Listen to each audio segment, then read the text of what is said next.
Kagabi ko lang nalaman sa live ko na 23 years old lang pala si Lash. And 2 years ago, 21 years old lang siya. Hindi ako nakapagsalita, to be honest, kasi mas naramdaman ko na deserve niya lahat ng pagmamahal ng mga followers niya.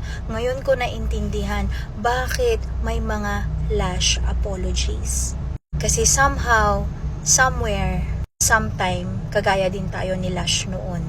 We were young, immature, we commit mistakes, and somehow we learn, we thrive, we grow, and yun pala ang nakita ng mga tao sa kanya.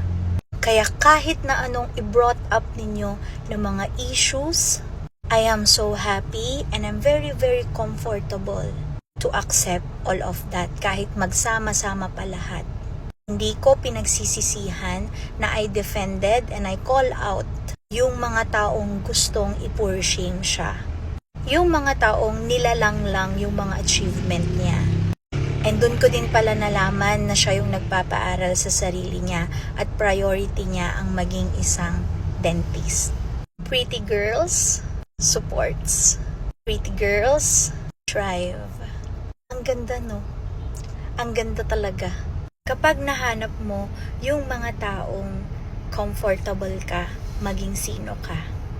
Kaya let's continue supporting each other. May we all go, grow, and glow.